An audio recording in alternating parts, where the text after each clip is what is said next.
মুসলমান ইমানদার বন্ধুরা আমার, নবীজি সাল্লাল্লাহু আলাইহি ওয়াসাল্লাম জিন্দেগিতে কুরআনুল কারীমের তিলাওয়াত কিভাবে করেছেন? সূরা তাহার শুরুতেই আল্লাহ বলেন, মা আনজালনা আলাইকাল কুরআনা লিতাশকা।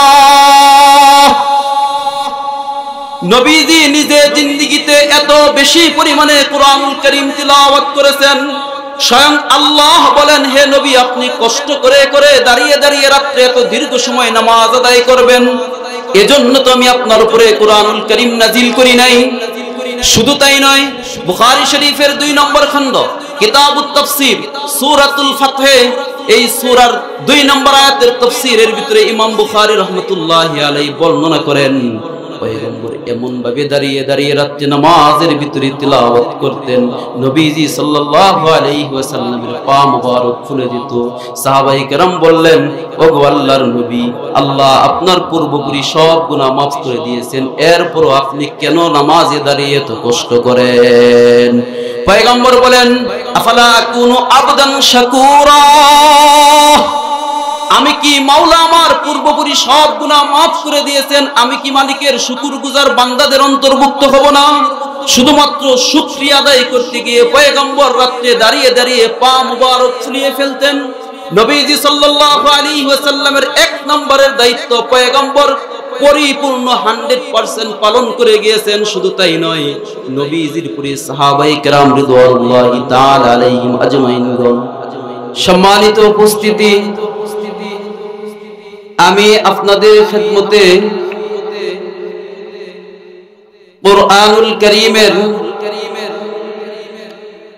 26 এবং 27 দুই পারা মিলে একটি সূরা, সূরাতুজ যারিয়াত এর 56 নম্বর আয়াতে কারীমা তিলাওয়াত করেছি।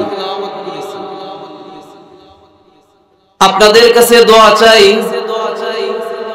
রব্বে করিম যেন এই আয়াতের আলোকে এমন কিছু কথা বক্তার জবান থেকে বের করে দেন, যে কথাগুলো আউয়ালান বক্তা নিজে এবং শ্রোতা সকলের জন্যই নাজাতের জরিয়া হয়ে যায়। সম্মানিত উপস্থিতি, যে আয়াতে কারীমা তিলাওয়াত করেছি, তিলাওয়াতকৃত আয়াতের ভিতরে আল্লাহ পাক রব্বুল আলামিন নবীজি সাল্লাল্লাহু আলাইহি ওয়াসাল্লামকে লক্ষ্য করে বলেন, ওয়াযাক্কির ফাইন্নায যিকরা তানফাউল মুমিনিন। হে নবী, ওয়াযাক্কির, আপনি নসিহত করুন, উপদেশ দান করুন। আপনারা বলেন, আজকে এই জায়গায় যে মাহফিল এখন চলতেছে, এই মাহফিলটা মূলত এই ওয়াজ নসিহতের মাহফিল, মজলিস। আল্লাহ পাক রব্বুল আলামিন তার হাবিব সাল্লাল্লাহু আলাইহি ওয়াসাল্লামকে বলেন, হে নবী, আপনি উপদেশ দান করুন। ফাইন্নায যিকরা তানফাউল মুমিনিন, নিশ্চয়ই উপদেশ নসিহত এর মাধ্যমে মুমিনরা উপকৃত হয়, এটার দ্বারা মুমিনদের উপকারে আসে। সম্মানিত উপস্থিতি, তাহলে ওয়াজ নসিহতের মাধ্যমে মুমিনগণ উপকৃত হন, এই কথা কার? আল্লাহ।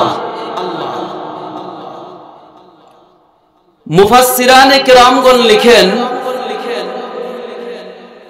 নবীজি সাল্লাল্লাহু আলাইহি ওয়াসাল্লাম ওয়াজ নসিহত করেছেন। বর্তমান আলোচক উলামায়ে কেরাম যারা আলোচনা করেন, আলোচনার পূর্বে তাদেরকে বিষয়বস্তু নির্ধারণ করে দেওয়া হয়, আপনি এই বিষয়ে আলোচনা করবেন, এই বিষয়ে আলোচনা করবেন। নবীজি সাল্লাল্লাহু আলাইহি ওয়াসাল্লামের নসিহতের আলোচ্য বিষয় কি ছিল? নবীজি সাল্লাল্লাহু আলাইহি ওয়াসাল্লামের আলোচ্য বিষয় হলো কুরআনুল কারীমের সূরা ফাতিহার আলহামদুলিল্লাহি রাব্বিল আলামিন থেকে নিয়ে একবারে সর্বশেষ সূরা সূরাতুন নাস এর সর্বশেষ আয়াত পর্যন্ত গোটা কোরআন ছিল নবীজি সাল্লাল্লাহু আলাইহি ওয়াসাল্লামের নসিহতের আলোচ্য বিষয়। এবং নবীজি সাল্লাল্লাহু আলাইহি ওয়াসাল্লাম এই গোটা কোরআনের নিজের জবানে মুবারক দ্বারা এর তাফসীর করে, ব্যাখ্যা করে এবং নিজের জীবনে গোটা কোরআনকে ফিট করে নবীজি সাল্লাল্লাহু আলাইহি ওয়াসাল্লাম সাহাবায়ে কেরামদেরকে দেখিয়েছেন, যা মুহাদ্দিসিনে কেরাম হাদিসের কিতাবগুলোতে সংকলন করেছেন। সুবহানাল্লাহ। তাহলে নবীজি সাল্লাল্লাহু আলাইহি ওয়াসাল্লামের নসিহতের আলোচ্য বিষয় ছিল কুরআনুল কারীম। কুরআনুল কারীমের মাধ্যমে যদি নসিহত হয়, মুফাসসিরানে কিরামগণ লিখেন, আয়াতে কুরআনিয়া তিলাওয়াতের মাধ্যমে নসিহত হলে এই নসিহত দ্বারা শুধু মুমিনগণ নয়, যেহেতু কুরআন হচ্ছে মুজিজ, গোটা দুনিয়ার সব কিছুকে অপরোধ করে দেয় কুরআন। কাজেই মুফাসসিরানে কিরামগণ লিখেন, আয়াতে কুরআনিয়া তিলাওয়াতের মাধ্যমে যদি নসিহত হয়, এই নসিহতের মাধ্যমে শুধু মুমিন নয়, আস্তে আস্তে অমুসলিমরা পর্যন্ত ইসলামের সুশীতল ছায়া নিচে, ছায়ার তলে প্রবেশ করবে। নসিহত খুব ভালো জিনিস। নসিহত যদি আয়াতে কুরআনিয়ার মাধ্যমে হয়, এই নসিহত দ্বারা মুমিনগণ উপকৃত হবে, এটা আল্লাহ পাক কুরআনুল কারীমের ভিতরে বলেছেন। মুফাসসিরানে কেরামগণ লেখেন, শুধু মুমিন নয়, তাহলে কোরআনের প্রভাবে অমুসলিম পর্যন্ত ইসলামের সুশীতল ছায়ার নিচে প্রবেশ করবে। ইমামে মালিক রাহিমাহুল্লাহ 93 হিজরিতে যার জন্ম, ইমামুদ্দুনিয়া ফিল হাদিস এবং মালিকি মাযহাবের ইমাম যিনি, ইমামে মালিক রাহমাতুল্লাহি আলাইহি লেখা হাদিসের কিতাব মুআত্তা মালিক এবং তবরানি কবিরের ভিতরে রওয়ায়াত আছে, নবীজি সাল্লাল্লাহু আলাইহি ওয়াসাল্লামের সাহাবী হযরতে আবু উমামা রাদিয়াল্লাহু তাআলা আনহু সূত্রে বর্ণিত, পয়গম্বর বিশ্বনবী সাল্লাল্লাহু আলাইহি ওয়াসাল্লাম ইরশাদ করেন, কোন বর্ণনায় পাওয়া যায় হযরতে হাকিম লুকমান তার কলিজার টুকরা সন্তানকে নসিহত করতে গিয়ে বলেন, ইয়া বুনাইয়া আলাইকা বিমাজালিসাতিল উলামা ওয়া ইস্তিমাই কালামিল হুকামা ফাইন্নাল্লাহা ইহয়িল কলবাল মাইয়িতা বিনুরিল হিকমাহ কামা তুহয়িল আরদাল মাইতাতা বিমাইল মাতর। তবরানির ভিতরে লম্বা রিওয়ায়াত। ইমামে মালিক রাহমাতুল্লাহি আলাইহি মুআত্তা মালিকের ভিতরে কিতাবুল ইলমের অধীনে সংক্ষিপ্ত আকারে বর্ণনা নিয়ে আসছেন। পয়গম্বর বিশ্বনবী সাল্লাল্লাহু আলাইহি ওয়াসাল্লাম ইরশাদ করেন, অথবা নবীজি সাল্লাল্লাহু আলাইহি ওয়াসাল্লাম হাকিম লুকমানের কথা নকল করেছেন, হে কলিজার টুকরা সন্তান, তোমার জন্য আবশ্যক হলো উলামায়ে কেরামের মজলিসে যাওয়া আসা করা, শুধু যাওয়া আসা নয়, ওয়া ইস্তিমাই কালামিল হুকামা। উলামায়ে কেরামগণ কুরআন এবং সুন্নাহর মাধ্যমে যে হিকমতপূর্ণ কথাগুলো বলেন, উলামায়ে কেরাম আমরা জানি সাধারণ সেমা আর ইস্তিমা এর ভিতরে পার্থক্য রয়েছে। ইস্তিমা হচ্ছে গভীর মনোযোগ দিয়ে শ্রবণ করা। উলামায়ে কেরামের কুরআন এবং সুন্নাহ ভিত্তিক হিকমতপূর্ণ কথাগুলো যদি কোনো ব্যক্তি গভীর মনোযোগ দিয়ে শ্রবণ করতে পারে, পয়গম্বর বিশ্বনবী সাল্লাল্লাহু আলাইহি ওয়াসাল্লাম ইরশাদ করেন, আল্লাহ পাক রব্বুল আলামিন উলামায়ে কেরামের জবানের হিকমতপূর্ণ কথাগুলোর মাধ্যমে আমাদের যে অন্তর, যে হৃদয়গুলো গুনার কারণে মৃত্যুবরণ করেছে, দুনিয়ার জমিন যেন অনাবৃষ্টির কারণে খরা শুকা হয়ে গেলে ফেটে চৌচির হয়ে যায়, যত উন্নত বীজ সেই সময় জমিনের ভিতরে রোপণ করা হোক না কেন, তার থেকে কিন্তু বন্ধু চারা অঙ্কুরিত হয় না। কথা বলেন ঠিক না বেঠিক? হয় না? ঠিক তদ্রূপ চৈত্র মাসের পর যখন বৈশাখের প্রথম সপ্তাহে সামান্য একটু বৃষ্টির ভাব হয়, বৃষ্টি আসে, বৃষ্টির পানিতে উন্নত বীজের প্রয়োজন পড়ে না, জমিনের ভিতরে যে আগাছার বীজগুলো পড়ে থাকে তার থেকে চারা অঙ্কুরিত হয়ে জমিন শস্য শ্যামল হয়ে যায়, কি হয় না? হয়ে যায় না? ঠিক তদ্রূপ গুনাহ করতে করতে আমাদের দিলগুলো, দুনিয়ার আমরা যা ফসল, শরীরের জন্য আল্লাহ তাআলা যে খাবার নির্ধারণ করেছেন, এটা যেহেতু দুনিয়া, শরীর আছে দুনিয়াতে, শরীরের সুস্থতা অসুস্থতা চিকিৎসা এটা দুনিয়ার উপাদানের মাধ্যমে হয়ে থাকে, ঠিক তদ্রূপ এই শরীরের খাবার এটাও দুনিয়া থেকে হয়, এটা জমিন থেকে হয়। আর এই জমিন হচ্ছে দুনিয়ার শরীরকে সুস্থ রাখার জন্য, স্থির রাখার জন্য যে খাবার যোগান দেয়, জমিন যে খাবার যোগান দেয় তার জন্য এটা শরীরের জন্য প্রয়োজন। এটা হচ্ছে কাজেই দুনিয়ার জমিন হচ্ছে শরীরের খোরাকের ক্ষেত্র, ঠিক তদ্রূপ আমাদের আখিরাতের ফসল উৎপাদনের ক্ষেত্র হচ্ছে মানুষের কল, মানুষের কল। এজন্য বুখারী শরীফের ভিতরে 3 জায়গায় ইমামুদ দুনিয়া ফিল হাদিস ইমামে বুখারী রাহিমাহুল্লাহ একটি রওয়ায়াত নিয়ে আসছেন, নুমান ইবনে বশীর রাদিয়াল্লাহু তাআলা আনহু সূত্রে বর্ণিত। কিতাবুল ঈমান, কিতাবুল আহকাম এবং কিতাবুল বুয়ু 3 জায়গায় লম্বা রওয়ায়াত নিয়ে আসছেন।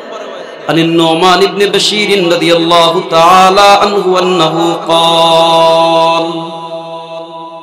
قال رسول الله صلى الله عليه وسلم الحلال بين والحرام بين وبينهما مشتبهات। লম্বা বর্ণনা। এই হাদিসের শেষ অংশে কি পাওয়া যায়? আলা ইন্না ফিল জাসাদি মুদগাহ ইযা সালুহাত সালুহাল জাসাদু কুল্লুহু ওয়া ইযা ফাসাদাত ফাসাদাল জাসাদু কুল্লুহু আলা ওয়া হিয়াল কলবু। নবীজি সাল্লাল্লাহু আলাইহি ওয়াসাল্লাম ইরশাদ করেন, বুখারী শরীফের 3 জায়গায় এই বর্ণনা আসছে, তিরমিজি শরীফ এবং মুসলিম শরীফের ভিতরেও এই হাদিস আসছে। পয়গম্বরের সাহাবী নুমান ইবনে বশীর রাদিয়াল্লাহু তাআলা আনহু বলেন, হে মানুষ, তোমার শরীরের ভিতরে একটি গোশতের টুকরা রয়েছে, যেই গোশতের টুকরা হলো মানুষের শরীরের মূল। এটা হচ্ছে মানুষের শরীরের সব থেকে গুরুত্বপূর্ণ জায়গা। এই গোশতের টুকরা যদি ঠিক হয়ে যায়, সংশোধন হয়ে যায়, পয়গম্বর সাল্লাল্লাহু আলাইহি ওয়াসাল্লাম বলেন, সলুহাল জাসাদু কুল্লুহু, তাহলে তোমার গোটা 3.5 হাত শরীরের সমস্ত অঙ্গ প্রত্যঙ্গগুলো ঠিক হয়ে যাবে। এই গোশতের টুকরা ঠিক, সব ঠিক। আর এই জায়গায় যদি সমস্যা হয়, বেজাল ঢুকে, তাহলে সব কিছু অসুস্থ হয়ে যাবে। এজন্যই তো বাড়ির পিছনে মসজিদ, মুয়াজ্জিন প্রতিদিন হাইয়া আলাস সালাহ হাইয়া আলাল ফালাহ বলে, এরপরে আমরা কি নামাজে হাজির হতে পারি? আমার দিলে তো এই টনক করে না যে আল্লাহ তাআলার বরত্ব, আল্লাহ তাআলার তাওহীদের সাক্ষী, নবীজির রিসালাতের সাক্ষী দেওয়ার পর মুয়াজ্জিন সাহেব নামাজের দিকে, আল্লাহ প্রদত্ত কল্যাণের দিকে আমাকে আহ্বান করতেছে, অথচ আমার দিল আমাকে এতটুকু টনক নাড়া দেয় না যে আমি মসজিদে গিয়ে মালিকের কুদরত পায়ে 2টি সিজদা করি। পক্ষান্তরে গুনার পরিবেশ, এটা যদি বহু দূরেও যদি হয়, আমার শরীর যদি শারীরিকভাবে একটু অসুস্থও থাকে, তাও আমার মন বলে, যা, তোর শরীরটা তো বেশি ভালো না, ওই জায়গায় গেলে একটু ঘোরাফেরা করলে মন বুঝি হয়তো একটু ভালো হবে। কি বলেন? তাহলে মানুষের 3.5 হাত শরীরের মূল অঙ্গের নাম হলো কলব। এই কলব হচ্ছে আখিরাতের ফসল উপাদানের ক্ষেত্র।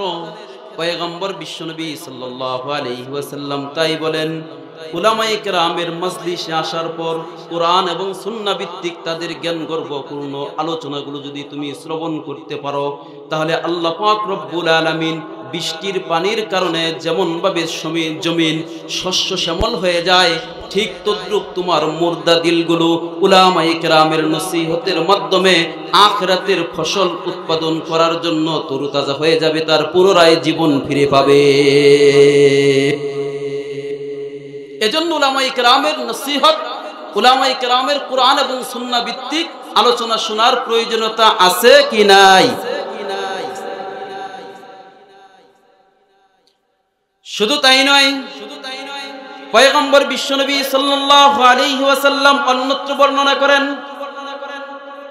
ইমামে বাইহাকি রাহমাতুল্লাহি আলাইহি শুআবুল ঈমানের ভিতরে আব্দুল্লাহ ইবনে উমর রাদিয়াল্লাহু তাআলা আনহুমা সূত্রে বর্ণনা করেন, আন ইবনে উমর রাদিয়াল্লাহু তাআলা আনহুমা আন্নাহু قال قال رسول الله صلى الله عليه وسلم إن هذه القلوب تصدع كما يصدع الحديد إذا أصابه الماء। আব্দুল্লাহ ইবনে উমর রাদিয়াল্লাহু তাআলা আনহুমা বলেন, পয়গম্বর বিশ্বনবী সাল্লাল্লাহু আলাইহি ওয়াসাল্লাম ইরশাদ করেন, তোমাদের যে কলবগুলো রয়েছে, এই হৃদয়গুলো পানি পাওয়ার কারণে, পানির স্পর্শের কারণে যেমন ভাবে লোহার ভিতরে জং ধরে কি ধরে না, জং লাগে, ঠিক তদ্রূপ দুনিয়ার এই গুনার পরিবেশে গুনাহ করতে করতে এই কলবগুলো ময়লাযুক্ত হয়ে যায়। এই বক্তব্য যখন পয়গম্বর পেশ করলেন, উপস্থিত সাহাবায়ে কেরাম প্রশ্ন করলেন, ওমা জালাউহা ইয়া রাসূলুল্লাহ, ইয়া রাসূলুল্লাহ, ইয়া হাবিবাল্লাহ, আমরা বুঝতে পারলাম আমাদের শরীরের সব থেকে দামি জায়গার নাম হচ্ছে কলব, আর এই কলব যদি ময়লাযুক্ত হয়ে যায়, তাহলে আমরা কলবকে পরিষ্কার করব কিসের মাধ্যমে, কোন বস্তুর মাধ্যমে? পয়গম্বর সাল্লাল্লাহু আলাইহি ওয়াসাল্লাম ঘোষণা করলেন, কাসরাতু যিকরিল মাউত ওয়া কাসরাতু তিলাওয়াতিল কুরআন। রাহুল বাইহাকি ফি শুআবিল ঈমান, ইমাম বাইহাকি শুআবুল ঈমানের ভিতরে এই রওয়ায়াত নিয়ে আসছেন। পয়গম্বর উম্মাহকে বর্ণনা করলেন, উম্মাকে বললেন, হে উম্মত, তোমার এই কলবকে ময়লা থেকে মুক্ত করার জন্য আমি পয়গম্বর দুটি হাতিয়ার তোমাকে প্রদান করতেছি। এক নম্বর হচ্ছে কাসরাতু যিকরিল মাউত, বেশি বেশি করে মৃত্যুর কথা স্মরণ করা। দুই নম্বর হচ্ছে কাসরাতু তিলাওয়াতিল কুরআন, বেশি বেশি করে কুরআনুল কারীমের তিলাওয়াত করা। তাহলে আমরা কলব কতটুকু গুরুত্বপূর্ণ একটি গোষ্ঠীর টুকরা, এটা হাদিসের পাক থেকে জানতে পারলাম। এবং কলবের ময়লা পরিষ্কার করা, কলবকে আখিরাতের ফসল উৎপাদন করার জন্য উপযোগী বানানোর দুই হাদিস থেকে, ভিন্ন দুই হাদিস থেকে আমরা তিনটি তদবির পেলাম। এক নম্বর তদবির পেলাম উলামায়ে কেরামের কুরআন এবং সুন্নাহ ভিত্তিক জ্ঞান গর্বপূর্ণ আলোচনার মাধ্যমে। আরেকটি হাদিস থেকে পেলাম, যেটা ইমাম বাইহাকি শুআবুল ঈমানের ভিতরে নিয়ে আসছেন, বেশি বেশি আখিরাতের কথা, মৃত্যুর কথা স্মরণ এবং বেশি বেশি তিলাওয়াতে কুরআনের মাধ্যমে। মুআজ্জাজ হাজিরিন, এবার আমরা তিলাওয়াতকৃত আয়াতের দিকে আরেকটু যাই। ওয়াযাক্কির ফাইন্নায যিকরা তানফাউল মুমিনিন।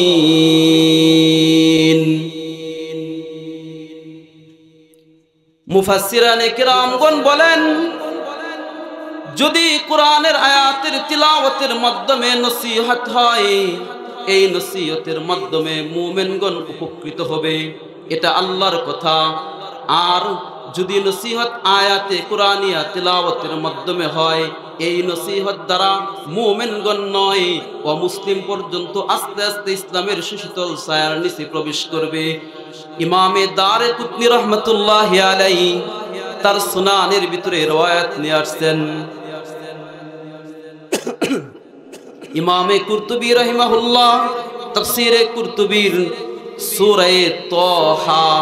এই আলোচনা যে জায়গা থেকে শুরু করলেন, ইমামে কুরতুবী রহমাতুল্লাহি আলাইহি লিখেন সূরাতু তাহা নাযালাত ক্বাবলা ইসলামি উমর। ইমামে কুরতুবী রহমাতুল্লাহি আলাইহি তাফসীরে কুরতুবীতে লেখেন সূরা তাহা, এই সূরা উমর বিন খাত্তাব রাদিয়াল্লাহু তাআলা আনহুর ইসলাম গ্রহণের পূর্বে নাজিল হয়েছে। শুধু তাই নয়, এই সূরা মাক্কি আলা কওলিল জামি। সমস্ত মুফাসসিরানে কেরামের বক্তব্য হলো এটি একটি মাক্কি সূরা। এরপরে ইমামে কুরতুবী রাহমাতুল্লাহি আলাইহি সুনানে দারাকুতনির হযরতে আনাস ইবনে মালিক রাদিয়াল্লাহু তাআলা আনহু থেকে বর্ণিত একটি হাদিস নিয়ে আসলেন। ইমামে কুরতুবী রহমাতুল্লাহি আলাইহির সেই বর্ণনা এবং আরেকটি বর্ণনা নিয়ে আসছেন যা ইবনে ইসহাক রিওয়ায়াত করেছেন। তাহলে তাফসীরে কুরতুবী থেকে সূরা তাহা, এখান থেকে একটি সুনানে দারাকুতনি এবং ইবনে ইসহাকের একটি রিওয়ায়াত, দুইটি বর্ণনা সমন্বয় করে আপনাদেরকে একটু কিঞ্চিত আলোচনা পেশ করতেছি বোঝার জন্য কিভাবে অমুসলিমরা ইসলামের সুশীতল ছায়ার নিচে কোরআনের মাধ্যমে প্রবেশ করে। আমরা জানি ওমর বিন খাত্তাব রাদিয়াল্লাহু তাআলা আনহু জলিলুল কদর সাহাবী, কিন্তু ওমর বিন খাত্তাব রাদিয়াল্লাহু তাআলা আনহুর ইসলাম গ্রহণের আগের অবস্থাটা কি? ইমামে দারাকুতনি এবং ইবনে ইসহাকের বর্ণনা হলো ওমর বিন খাত্তাব রাদিয়াল্লাহু তাআলা আনহু একদিন নিজের তরবারিকে উন্মুক্ত করে নিয়ে রোদ দুপুর বেলা রাস্তায় পথে হাঁটতেছে। এমন সময় একজন সাহাবীর সাথে সাক্ষাৎ নুয়াইম বিন আব্দুল্লাহ ইবনে ইসহাকের riwayaতের ভিতরে পাওয়া যায়। নুয়াইম তাকে দেখা মাত্রই বলে, কি ওমর, এই সময় এই মুহূর্তে তুমি উন্মুক্ত তরবারি নিয়ে কোথায় যাচ্ছ? নুয়াইম বিন আব্দুল্লাহর প্রশ্নের জবাবে ওমর বিন খাত্তাব রাদিয়াল্লাহু তাআলা আনহু বলেন, হে নুয়াইম, আমি মুহাম্মাদের ফয়সালা করার জন্য যাচ্ছি। মূলত ওমর রাদিয়াল্লাহু তাআলা আনহুর উদ্দেশ্য ছিল পয়গম্বর বিশ্বনবী সাল্লাল্লাহু আলাইহি ওয়াসাল্লামের কল্লা মুবারক, নবীজির মাথা মুবারক কর্তন করা। নাউযুবিল্লাহি মিন যালিক। ইসলাম গ্রহণের পূর্বে কি অবস্থা? নবীজি সাল্লাল্লাহু আলাইহি ওয়াসাল্লাম, যে নবীকে আল্লাহ তাআলা রাহমাতুল লিল আলামিন হিসেবে প্রেরণ করেছেন, সাহাবায়ে কেরাম এত কঠিন মুহূর্তে, যুদ্ধ জিহাদের সময়, মুসিবতের সময়, বিপদের সময় নবীজি সাল্লাল্লাহু আলাইহি ওয়াসাল্লামের চেহারা মুবারক দেখার সাথে সাথে বলছেন, কুল্লু মুসিবাতিন বাদাকা জিলাল, কুল্লু মুসিবাতিন বাদাকা জিলাল। হে নবী, আপনার চেহারা দেখা মাত্র আমাদের সমস্ত বিপদ, সমস্ত মুসিবত সব দূরীভূত হয়ে গেল। পয়গম্বর বিশ্বনবী সাল্লাল্লাহু আলাইহি ওয়াসাল্লাম এর মাথা কাটার জন্য যেই ওমর রাদিয়াল্লাহু তাআলা আনহু রওনা করলেন, সেই ওমর রাদিয়াল্লাহু তাআলা আনহু প্রতিমধ্যে এই ব্যক্তির কথা শোনা মাত্রই বলতেছে যে, ওমর শুনো, তুমি মুহাম্মদের ফয়সালা পরে করো। আগে তুমি তোমার নিজের ঘরে গিয়ে দেখো তোমার বোন এবং তোমার ভগ্নিপতি ইসলাম গ্রহণ করে মুসলমান হয়ে গেছে।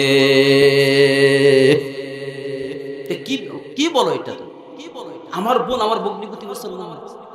ওমর বিন খাত্তাব রাদিয়াল্লাহু তাআলা আনহু তেলে বেগুনে জ্বলে তার বোনের বাড়ির দিকে ছুটলেন। বোনের বাড়ির কাছে গিয়ে বাহির থেকে আওয়াজ দিলেন। এমন সময় হযরতে খাব্বাব রাদিয়াল্লাহু তাআলা আনহু তাদেরকে কুরআনুল কারীমের সূরা তাহা এর তালিম দিতেছিলেন। ওমর বিন খাত্তাব রাদিয়াল্লাহু তাআলা আনহুর আওয়াজ শোনা মাত্র হযরতে খাব্বাব রাদিয়াল্লাহু তাআলা আনহু দরজার আড়ালে লুকিয়ে গেলেন। তার বোন বের হয়ে আসলো। বোন বের হয়ে আসার পর ওমর বিন খাত্তাব রাদিয়াল্লাহু তাআলা আনহু তার বোনকে এবং তার ভগ্নিপতিকে এত প্রহার করলেন। প্রহার করার কারণে যখন বোনের শরীর থেকে রক্ত বের হলো, রক্ত বের হওয়ার পর একই রক্ত যেহেতু ভাই আর বোন, ওমর বিন খাত্তাব রাদিয়াল্লাহু তাআলা আনহুর কলবের ভিতরে টনক ধরে গেল। এবার ওমর বিন খাত্তাব রাদিয়াল্লাহু তাআলা আনহু বলেন, বোন তোমরা কোন কিতাব পড়তেছিলে? ওই কিতাবটুকু আমাকে, ওই কিতাবখানা আমাকে দাও, আমি ওই কিতাবটি পড়ি, ওই কিতাবটি দেখি। এবার হযরতে খাব্বাব রাদিয়াল্লাহু তাআলা আনহু বের হয়ে আসলেন।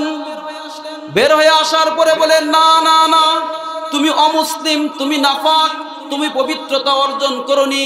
আমাদের এই কিতাব সাধারণ কোনো কিতাব নয়, পবিত্রতা অর্জন ব্যতীত এই কুরআনুল কারীম স্পর্শ করা যায় না। তুমি পবিত্রতা অর্জন করো, পবিত্রতা অর্জন করার পরে তুমি এই কুরআনুল কারীম স্পর্শ করতে পারবে। কোন কোন বর্ণনায় পাওয়া যায় হযরতে খাব্বাব রাদিয়াল্লাহু তাআলা আনহু বের হয়ে এসে তিলাওয়াত করতে লাগলেন কুরআনুল কারীমের সূরা তাহা। তিলাওয়াত করতে করতে যখন 14 নম্বর আয়াতে পৌঁছলেন, আল্লাহ নিজে বলেন, ইন্নানি আনাল্লাহ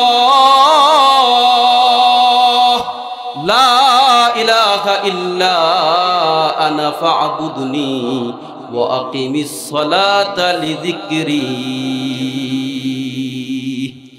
এই আয়াতে কারিমা তিলাওয়াত করার সাথে সাথে ওমর বিন খাত্তাব রাদিয়াল্লাহু তাআলা আনহু বলেন, তোমরা এবার আমাকে নিয়ে মুহাম্মদুর রাসূলুল্লাহ সাল্লাল্লাহু আলাইহি ওয়াসাল্লামের কাছে যাও। আমাকে নিয়ে তোমরা নবীজি সাল্লাল্লাহু আলাইহি ওয়াসাল্লামের কাছে যাও। মুহতারাম দোস্ত আহবাব, আমার এই ঘটনা বর্ণনা করা উদ্দেশ্য ছিল না। আমার উদ্দেশ্য হলো আল্লাহর নবী, সাহাবী, মুফাসসিরানে কিরামের যে বর্ণনা কুরআনুল কারীমের তিলাওয়াতের মাধ্যমে যদি নসিহত হয়, নসিহতের মাধ্যমে কুরআনুল কারীমের প্রভাবে আস্তে আস্তে মুফাসসিরানে কিরামের বক্তব্য ছিল অমুসলিম পর্যন্ত ইসলামের সুশীতল ছায়ার নিচে প্রবেশ করবে। শুধুমাত্র তার একটি দলিল পেশ করা উদ্দেশ্য ছিল। এই দলিলটুকু আপনাদের সামনে পেশ করলাম। শুধু তাই নয়, এটা তো ছিল বহুদিন আগের ঘটনা। বর্তমান দুনিয়াতেও দেখা যায় আমাদের কারি আব্দুল বাসেত রাহিমাহুল্লাহর তিলাওয়াত শুনেও অনেক অমুসলিম ইসলামের সুশীতল ছায়ার তলে প্রবেশ করেছেন। এগুলো আপনারা জানেন। যাই হোক, যা আমার বলার উদ্দেশ্য ছিল, ওয়াজ নসিহতের মূল ভিত্তি হলো কুরআন এবং সুন্নাহ।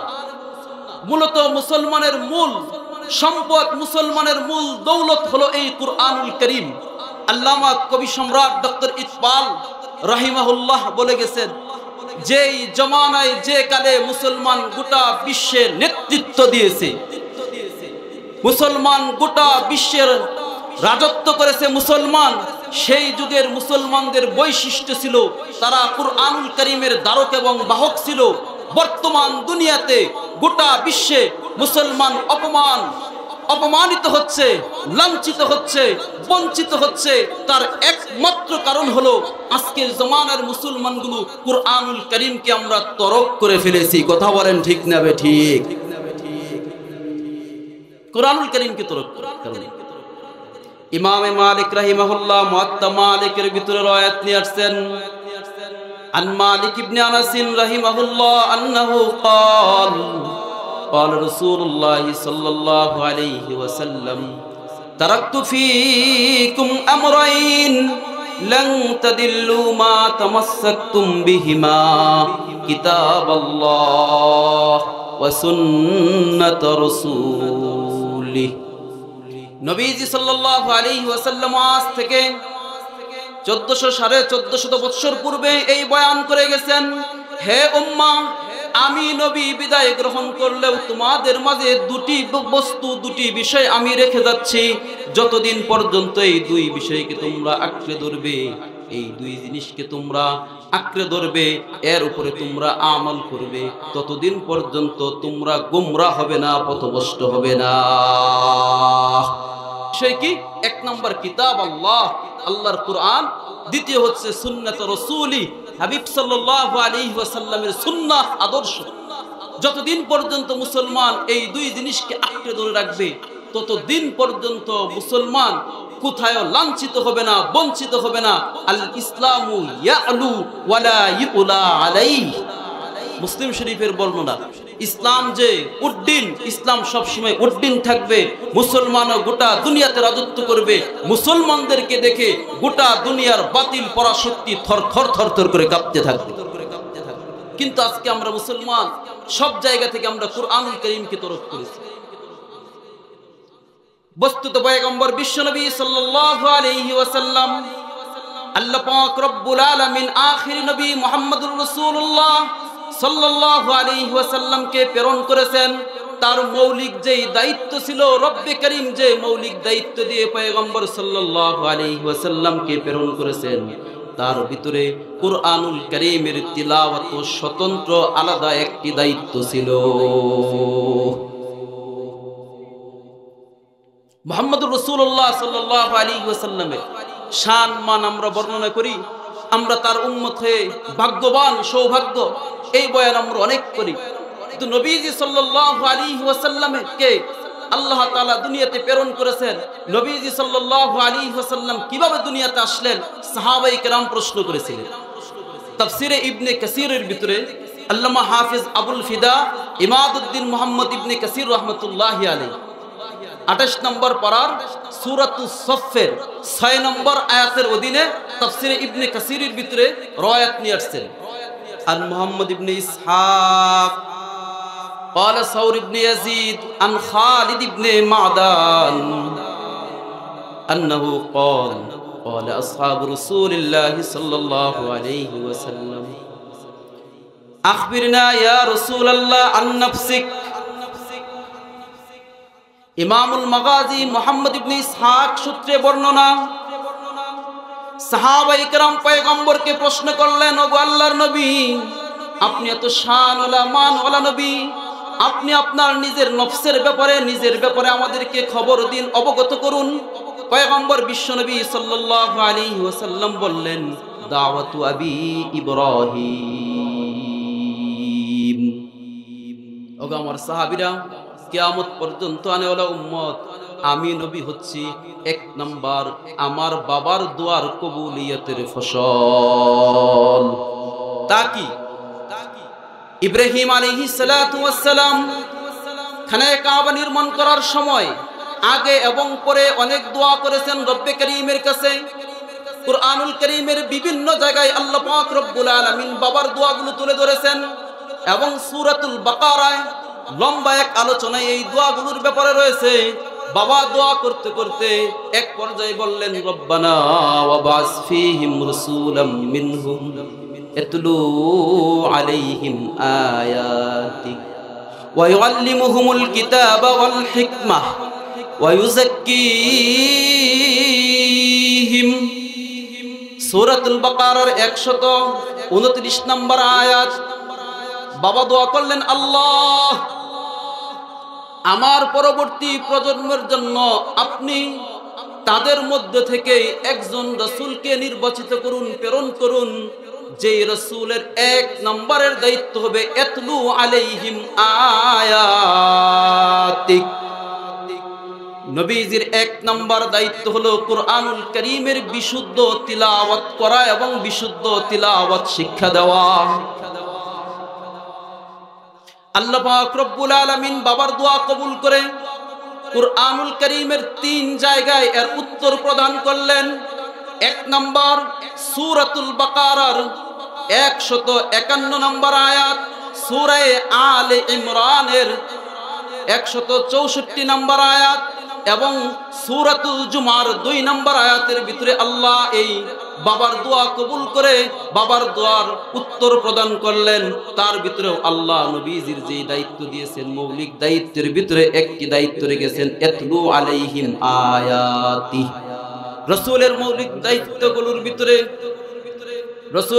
দায়িত্বগুলোর ভিতরে 1 নম্বরের দায়িত্ব হলো কুরআনুল কারীমের বিশুদ্ধ তিলাওয়াত। মুসলমান ইমানদার বন্ধুরা আমার, নবীজি সাল্লাল্লাহু আলাইহি ওয়াসাল্লাম জিন্দেগিতে কুরআনুল কারীমের তিলাওয়াত কিভাবে করেছেন? সূরা তাহার শুরুতেই আল্লাহ বলেন, মা আনজালনা আলাইকাল কুরআনা লিতাশকা। নবীজি নিজে জিন্দেগিতে এত বেশি পরিমাণে কুরআনুল কারীম তিলাওয়াত করেছেন, স্বয়ং আল্লাহ বলেন, হে নবী, আপনি কষ্ট করে করে দাঁড়িয়ে দাঁড়িয়ে রাত্রে এত দীর্ঘ সময় নামাজ আদায় করবেন, এজন্য তো আমি আপনার উপরে কুরআনুল কারীম নাজিল করি নাই। শুধু তাই নয়, বুখারী শরীফের 2 নম্বর খণ্ড কিতাবুত তাফসীর সূরাতুল ফাতহে এই সূরার 2 নম্বর আয়াতের তাফসীরের ভিতরে ইমাম বুখারী রাহমাতুল্লাহি আলাইহি বর্ণনা করেন, পয়গম্বর এমন ভাবে দাঁড়িয়ে দাঁড়িয়ে রাত্রে নামাজের ভিতরে তিলাওয়াত করতেন, নবীজি সাল্লাল্লাহু আলাইহি ওয়াসাল্লামের পা মুবারক ফুলে দিত। সাহাবায়ে কেরাম বললেন, ওগো আল্লাহর নবী, আল্লাহ আপনার পূর্বপুরি সব গুনাহ মাফ করে দিয়েছেন, এরপরও আপনি কেন নামাজে দাঁড়িয়ে এত কষ্ট করেন? পয়গম্বর বলেন, আফালা আকুনু আবদান শাকুরা, আমি কি মাওলা আমার পূর্বপুরি সব গুনাহ মাফ করে দিয়েছেন, আমি কি মালিকের শুকরগুজার বান্দাদের অন্তর্ভুক্ত হব না? শুধুমাত্র শুকরিয়া আদায় করতে গিয়ে পয়গম্বর রাত্রে দাঁড়িয়ে দাঁড়িয়ে পা মুবারক ফুলিয়ে ফেলতেন। নবীজি সাল্লাল্লাহু আলাইহি ওয়াসাল্লামের এক নম্বরের দায়িত্ব পয়গম্বর পরিপূর্ণ 100% পালন করে গিয়েছেন। শুধু তাই নয়, নবীজির পুরি সাহাবায়ে কেরাম রিদওয়ানুল্লাহি তাআলা আলাইহিম আজমাইন তিরমিজি শরীফের 1 নম্বর খণ্ডের 110 নম্বর পৃষ্ঠা আবু কাতাদা রাদিয়াল্লাহু তাআলা আনহু বলেন, পয়গম্বর বিশ্বনবী সাল্লাল্লাহু আলাইহি ওয়াসাল্লাম একদিন নবীজির পরে উম্মতের ভিতরে সবথেকে বড় মর্যাদাবান ব্যক্তি যিনি, উনি হলেন সিদ্দিক আকবর রাদিয়াল্লাহু তাআলা আনহু। আবু বকর সিদ্দিক রাদিয়াল্লাহু তাআলা আনহুকে ডাক দিয়া বলেন, ইয়া আবা বকর মারারতু বিকা ওয়া আনতা তাকরাউ আনতা তাখফিদু সাওতাক। ও আবু বকর, কালকে রাতে তোমার বাড়ির পাশ দিয়ে আমি অতিক্রম করলাম, বুঝতে পারলাম তুমি তিলাওয়াত করতেছিলে, কিন্তু তোমার তিলাওয়াতের আওয়াজটি একেবারেই হালকা ছিল, কম ছিল। আবু বকর সিদ্দিক রাদিয়াল্লাহু তাআলা আনহু যেমন ব্যক্তি তেমন উত্তর। উনি বলেন, ইন্নী আসমাতু মান নাজাইতু,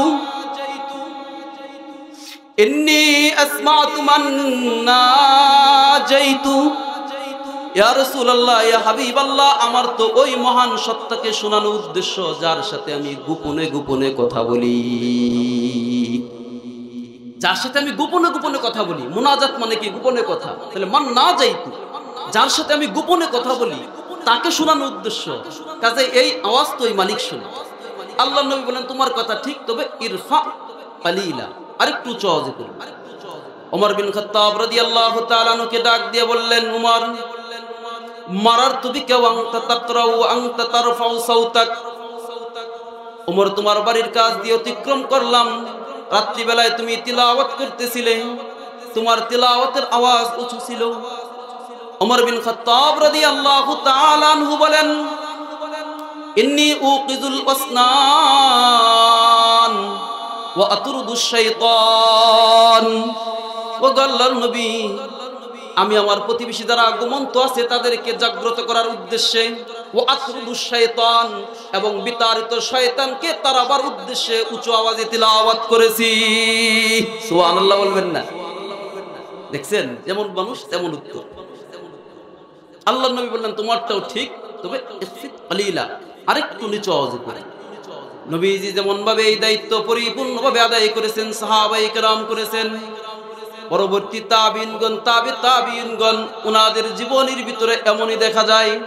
কিন্তু আফসোসের বিষয় হলো, আজকে আমরা মুসলমান কুরআনুল কারীমকে এমন ভাবে তরক করে দিয়েছি, আমাদের ঘরের ভিতরে কুরআনুল কারীমের স্থান পর্যন্ত হয় না।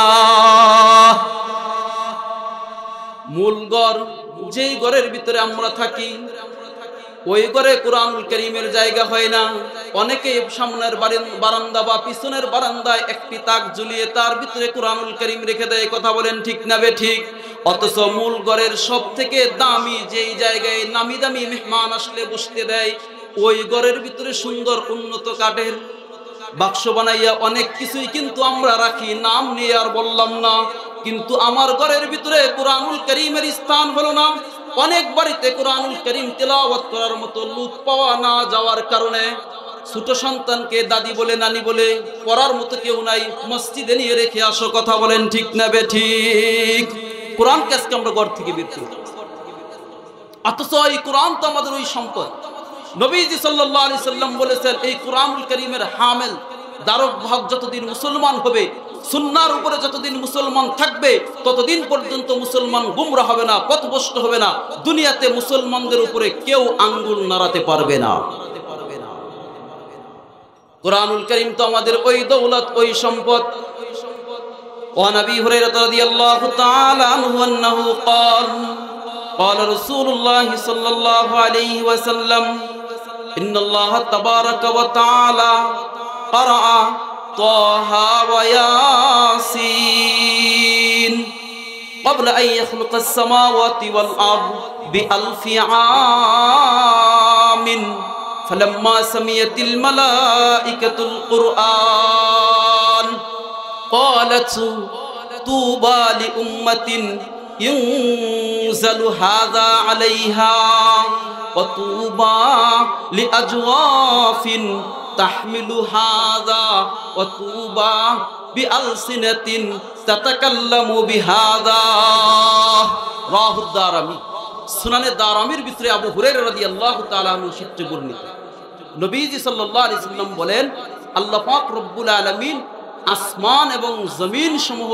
সৃষ্টির হাজার বছর পূর্বে ফেরেশতাদের সামনে কুরআনুল কারীমের সূরা তাহা এবং সূরা ইয়াসিন তিলাওয়াত করলেন লম্মা সামিয়াতিল মালাইকাতুল কুরআন যখনই ফেরেশতার জামাত এই কুরআনুল কারীমের তিলাওয়াত শ্রবণ করলেন ক্বালাত তুবা লি উম্মাতিন ইনজালু হাযা ওই উম্মত কত সৌভাগ্যবান যে উম্মতের উপরে আল্লাহ এই কালাম নাজিল করবেন তুবা লি আজওয়াফিন ওই সিনাগুলো বক্ষদেশগুলো কত সৌভাগ্যবান যে সিনা এই কোরআনকে হামল করবে ধারণ করবে বহন করবে অতুবা লি আলসিনাতিন তাতাকাল্লামু বিহাদা ওই জিহ্বাগুলো কত দামি সৌভাগ্যবান যে জিহ্বা দিয়ে এই কুরআনুল কারীমের তিলাওয়াত হবে উচ্চারণ হবে চিন্তা করে দেখছেন ফেরেশতারা আসমান জমিন সৃষ্টির হাজার বছর পূর্বে কত দামি কত মানি হবে সেই উম্মাহ যাদের উপর আল্লাহ এই কোরআন নাযিল করেছেন অথচ আমরা সেই জাতি আমাদের উপর আল্লাহ কুরআনুল কারীম নাযিল করলেন এই আসমানি কিতাবে এই দৌলত আমরা পেলাম আফসোসের বিষয় হলো কুরআনুল কারীমের বিশুদ্ধ তিলাওয়াত আজকে আমরা আলেম উলামা মাদ্রাসায় যারা পড়ালেখা না করে তাদেরকে ব্যতিরেকে কত পার্সেন্ট লোকে তিলাওয়াত করতে শুধু তাই নয় বন্ধুরা আমার আফসোসের বিষয় হলো নামাজ বিশুদ্ধ হওয়ার জন্য যতটুকু কুরআনুল কারীম মুখস্থ থাকার প্রয়োজন ততটুকু কুরআনুল কারীম বিশুদ্ধভাবে অনেকের মুখস্থ নেই তাহলে আমরা কুরআনকে কিভাবে বর্জন করি কুরআনুল কারীমকে কিভাবে আমরা ছেড়ে দিয়েছি সব জায়গা থেকে আমরা কুরআনুল কারীমকে তরক করেছি ছেড়ে দিয়েছি ওয়াজ নসিহত হতে হবে কুরআন সুন্নাহ ভিত্তিক এই জায়গা থেকেও কুরআন এবং সুন্নাহ এমন ভাবে বিদায় গ্রহণ করেছে যে কারণে বর্তমান মাহফিলগুলোর কিন্তু অনেক ক্ষেত্রে এই দুর্দশা কারণ আলহামদুলিল্লাহ সব মাহফিলে এমন কিছু ব্যক্তি থাকে যারা কথা বলে তাদের থেকে আলেম ওলামা অনেক সামনে বসা থাকে সেটা ভিন্ন কথা এছাড়াও বর্তমান তো এই চেয়ারগুলো এই জায়গা অনেক অধিকাংশই এমন লোকের দখলে যাদের থেকে সমাজের সাধারণ কৃষকও অনেক কিছু দুনিয়াবি অবস্থান থেকে অথবা ইসলামী বিষয়েও অনেক বেশি জানে যে মাইকে বলে তার থেকে এরকম ঘটনা বহু ঘটে মূলত এই চেয়ার এই জায়গাগুলো বাবা আদম থেকে নিয়ে বিশ্বনবী মুহাম্মদুর রাসূলুল্লাহ সাল্লাল্লাহু আলাইহি ওয়াসাল্লাম পর্যন্ত যত নবী এবং রাসূলদেরকে আল্লাহ প্রেরণ করেছেন তাদের কিন্তু ছিল দুস্থ বন্ধু এই জায়গায় এই চেয়ার সাহাবায়ে কেরাম তাবিঈন তাবিঈন আইম্মায়ে মুজতাহিদিন মূলত তাদের ছিল এই চেয়ার তাদের ছিল এই জায়গা তো আফসোসের বিষয় হলো এই জায়গাগুলো বাগাবাগি হয়ে এমন হয়েছে উলামায়ে কেরাম মাদ্রাসায় দরস প্রদান করে আর এই মানুষের সাধারণ মানুষের ভিতরে কোরআন এবং সুন্নাহর দায়িত্ব কথাগুলো বলার দায়িত্ব এমন একদল লোকে নিয়ে নিছে অনেক ক্ষেত্রে যাদের কোরআন এবং সুন্নাহর ব্যাপারে ন্যূনতম ধারণা পর্যন্ত নেই মুসলমান আফসোসের বিষয় ইমামে মুহাম্মদ ইবনে সিরিন রাহিমাহুল্লাহ আমরা সাধারণ মানুষ অনেকে জানি যে স্বপ্নের তাবিরের বইয়ের ভিতরে বাজারে অনেক বই পাওয়া যায় ইমাম মুহাম্মদ ইবনে সিরিন রাহিমাহুল্লাহ একজন আজাল্লে তাবিঈ জালিলুল কদর তাবিঈ পয়গম্বরের জবান থেকে সব থেকে বেশি হাদিস সংরক্ষণ করেছেন যেই সাহাবী হযরতে আবু হুরায়রা রাদিয়াল্লাহু তাআলা আনহু। আবু হুরায়রা রাদিয়াল্লাহু তাআলা আনহু থেকে হাদিস বর্ণনা করেছেন মুহাম্মদ ইবনে সিরিন।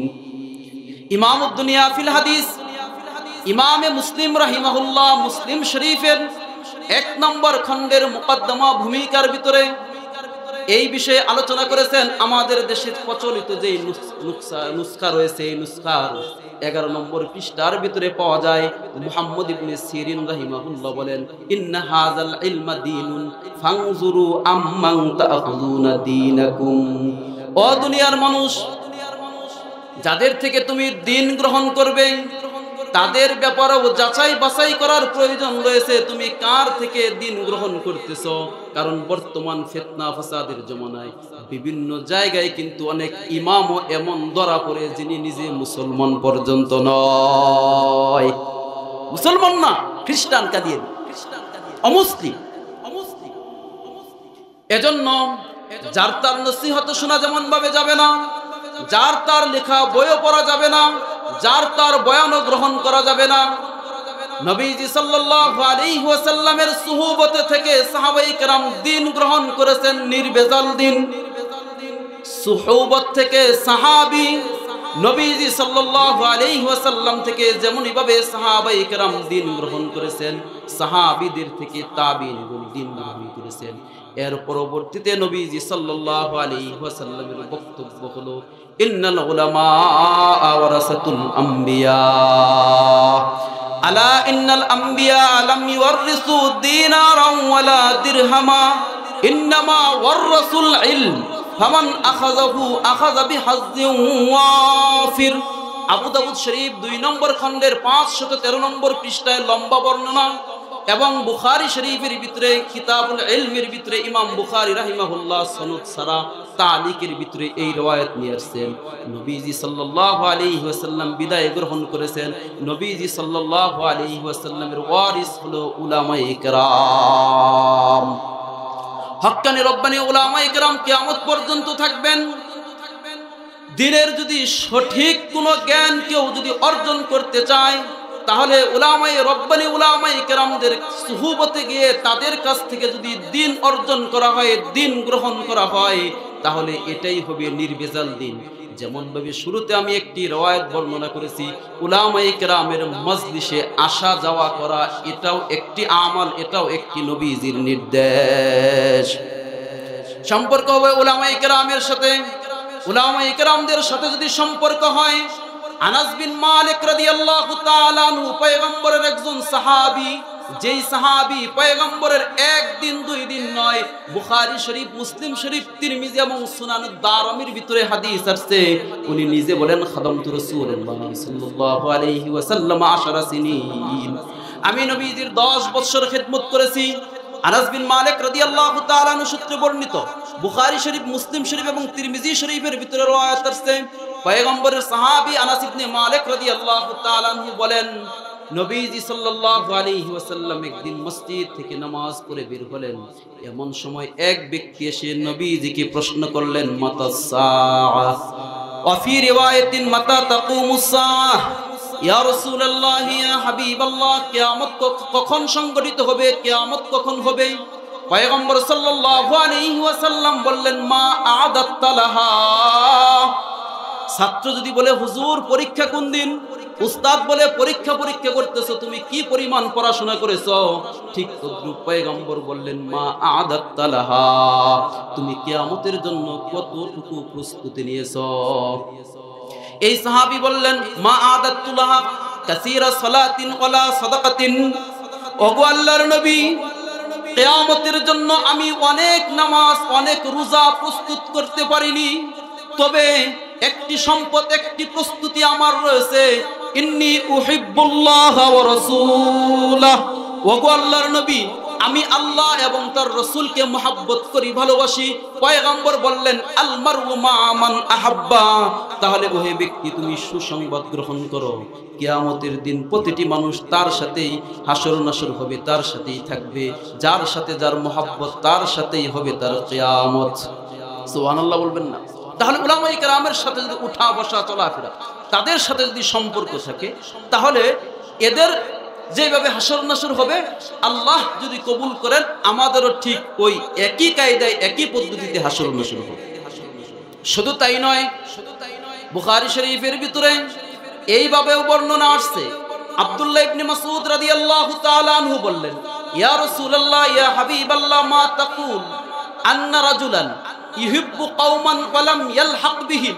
ওগো আল্লাহর নবী, ওই ব্যক্তির ব্যাপারে আপনি কি বলবেন যেই কওম, যে কোনো ব্যক্তি এমন এক ব্যক্তিকে মহব্বত করে, অথবা কোনো একটি জামাত এমন এক ব্যক্তিকে মহব্বত করে ভালোবাসে, আমালে আখলাকে তার দ্বারে কাছেও পৌঁছতে পারে না, এই ব্যক্তির ব্যাপারে আপনি নবীজির কি বক্তব্য তা আমরা শুনতে চাই।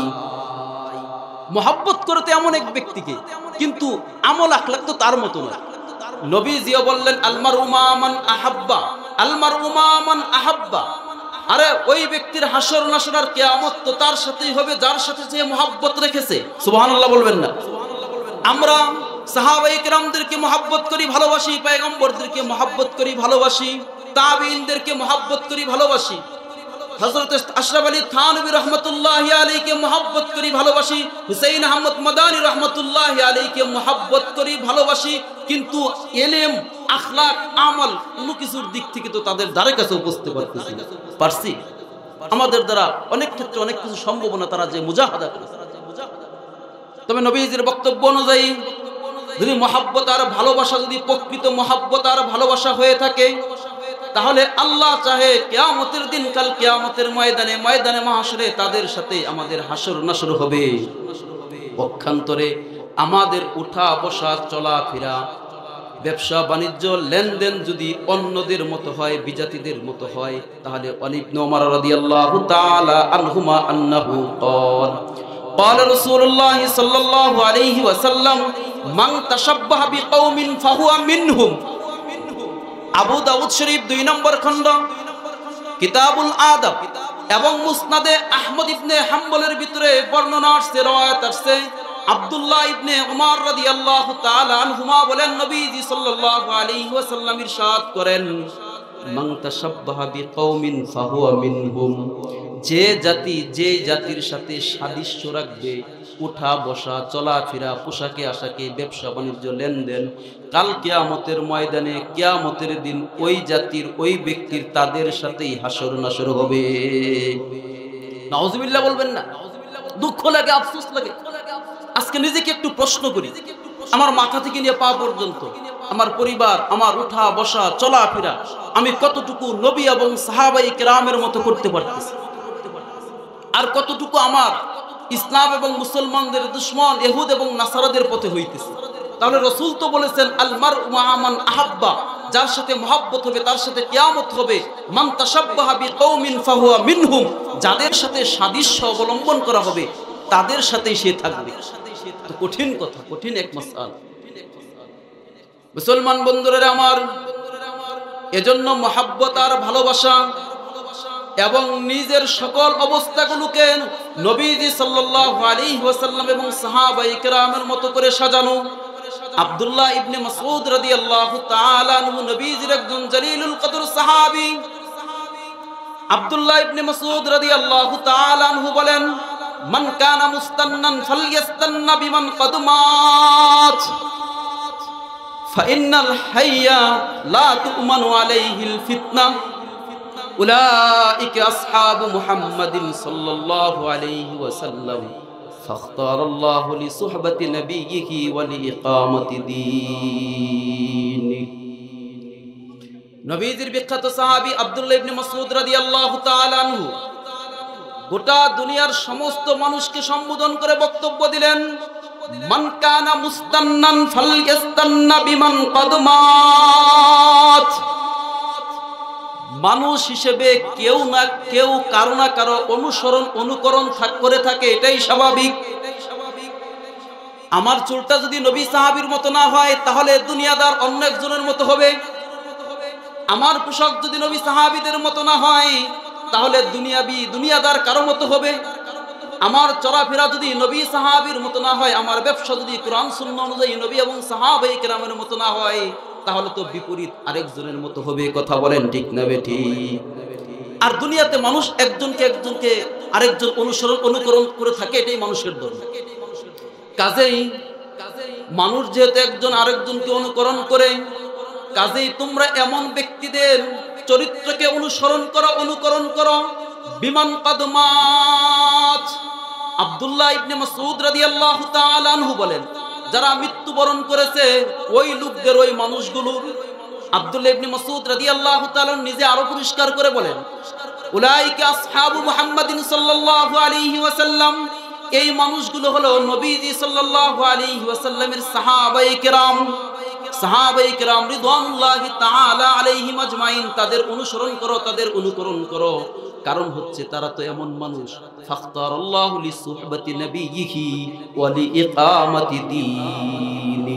আল্লাহ তাআলা এই মানুষগুলোকে মনোনীত করেছেন তার হাবিব সাল্লাল্লাহু আলাইহি সাল্লামের সুহবতের জন্য, ওয়া লিইকামাতি দীনিহি, এবং তাদের মাধ্যমে আল্লাহর জমিনে দ্বীন কায়েম করার জন্য।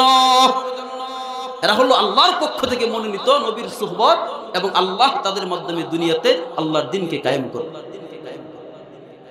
এই হলো সাহাবায়ে কেরাম রিদওয়ানুল্লাহি তাআলা আলাইহিম আজমাইনগণ। ওয়ান আবি সাঈদ আল খুদরি রাদিয়াল্লাহু তাআলা আনহু আন্নাহু قال رسول الله صلى الله عليه وسلم لا تسبوا أصحابي فإن أحدكم لو أنفق مثل أحد ذهبا ما بلغ مد أحدهم أو نصيفه। বুখারী এবং মুসলিম শরীফের বর্ণনায় পাওয়া যায়, আবু সাঈদ আল খুদরি রাদিয়াল্লাহু তাআলা আনহু বলেন, তোমরা সাহাবায়ে কেরামের ব্যাপারে গালমন্দ করিও না, তাদের ব্যাপারে সমালোচনা করিও না, কারণ তারা তো হলো এমন মানুষ, এমন ব্যক্তি, লাউ আন্না আহাদাকুম আনফাকা মিসলা উহুদিন যাহাবা, তোমরা কেউ যদি উহুদ পাহাড় সমপরিমাণ স্বর্ণ আল্লাহর রাস্তায় ব্যয় করবার সদকা করো, মা বালাগা মুদ্দা আহাদিহিম আও নাসিফা, আমার একজন সাহাবী সামান্য এক মুদ অথবা অর্ধমুদ পরিমাণ দান করে যেই সওয়াব লাভ করেছে, তাদের ঈমান এবং ইখলাসের ভিতরে পূর্ণতা থাকার কারণে তোমরা উহুদ পাহাড় সমপরিমাণ দান করেও তাদের সামান্য পরিমাণের সওয়াব অর্জন করতে পারবে না।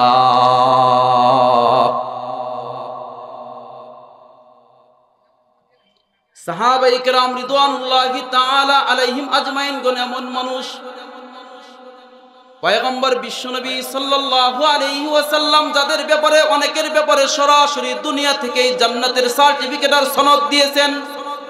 বন্ধুরা আমার, আমাদের জন্য উচিত হচ্ছে মহব্বত করার, ভালোবাসা, অনুকরণ করা পয়গম্বর সাল্লাল্লাহু আলাইহি ওয়াসাল্লাম এবং হযরতে সাহাবায়ে কেরাম রিদওয়ানুল্লাহি তাআলা আলাইহিম আজমাইনদের। সাহাবায়ে কেরাম রিদওয়ানুল্লাহি তাআলা আলাইহিম আজমাইনগণ সরাসরি রাসূলের সামনে থেকে রাসূল আকরাম সাল্লাল্লাহু আলাইহি ওয়াসাল্লাম কোন কাজ কিভাবে করেছেন স্বচক্ষে দেখেছেন। ওই কথাগুলো সাহাবায়ে কেরাম বর্ণনা করেছেন। তাদের থেকে তাবিঈনগণ, তাবিঈনদের থেকে তাবিঈনগণ, এমন ভাবে আমাদের পর্যন্ত, উলামায়ে কেরাম পর্যন্ত কথাগুলো আসছে। এটা হচ্ছে একমাত্র গোটা দুনিয়াতে মুসলমানদের এক সম্পদ। কারণ অন্যান্য জাতি, তাদের তো নিজের আল্লাহ যে আসমানি কিতাব দান করেছেন, এই কিতাবের সংরক্ষণ তারা করতে পারে নাই, কিতাবের সংরক্ষণ তারা করতে পারে নাই।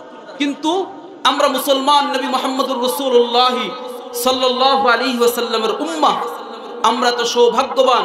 এটা আমাদের গর্বের এক বিষয় যে আমাদের নবী সাল্লাল্লাহু আলাইহি ওয়াসাল্লাম যে কথাগুলো বলেছেন, শুধু তাই নয়, আমাদের নবী সাল্লাল্লাহু আলাইহি ওয়াসাল্লামের মাথার চুলের আগা মুবারক থেকে নিয়ে একবারে পায়ের শেষ অংশ পর্যন্ত নবীজি সাল্লাল্লাহু আলাইহি ওয়াসাল্লামের মাথার চুল কেমন ছিল, চুলের ধরন কেমন ছিল, সিঁধি কেমন ছিল, ইন্তেকালের আগ পর্যন্ত পয়গম্বরের কতগুলো চুল এবং কতগুলো দাড়ি শুভ্র হয়েছিল, নবীজির ভ্রু মুবারক কেমন ছিল, নবীজির চোখের পাপড়ি কেমন ছিল, চোখের পুতলি কেমন ছিল, নবীজি সাল্লাল্লাহু আলাইহি ওয়াসাল্লামের গালের ধরন কেমন ছিল, নবীজির ভ্রু কেমন ছিল, নবীজির গণ্ডদেশ কেমন ছিল, নবীজির কাঁধ মুবারক কেমন ছিল, নবীজির হাত কেমন ছিল, হাতের তালু কেমন ছিল, হাতের তালুর উপরিভাগের অংশ কেমন ছিল, নিচের ভাগের অংশ কেমন ছিল, হাতের সেই হাড্ডিটা কতটুকু বাসা ছিল না কতটুকু ডাবা ছিল, ঠিক তদ্রুপ নবীজি সাল্লাল্লাহু আলাইহি সাল্লামের মাহরা নবুয়ত কেমন ছিল, পয়গম্বর বিশ্বনবী সাল্লাল্লাহু আলাইহি সাল্লামের বুকে কি পরিমাণ পশম ছিল, পশমের রেখটা কেমন ছিল, পয়গম্বর সাল্লাল্লাহু আলাইহি সাল্লামের পায়ের সেই টাকনুর পুষ্টটা কেমন ছিল, হাড্ডি কতটুকু বাসা ছিল, পা কেমন ছিল, নবীজি সাল্লাল্লাহু আলাইহি সাল্লামের পুরা সূরত এবং সিরত সহ উলামায়ে উম্মতের কাছে, এমনকি উলামায়ে উম্মতের কাছে ইমামে তিরমিজি রাহমাতুল্লাহি আলাইহি শামাইলে তিরমিজি লিখে উম্মতের কাছে এই দায়িত্ব ইমাম তিরমিজি রাহমাতুল্লাহি আলাইহি এজন্যই কিতাব লিখে বলেছেন, কারো ঘরে যদি তিরমিজি শরীফ থাকে স্বয়ং খুদ যেন রাসূল আকরাম সাল্লাল্লাহু আলাইহি সাল্লামই তার ঘরে রয়েছে। সুবহানাল্লাহি ওয়া বিহামদিহি।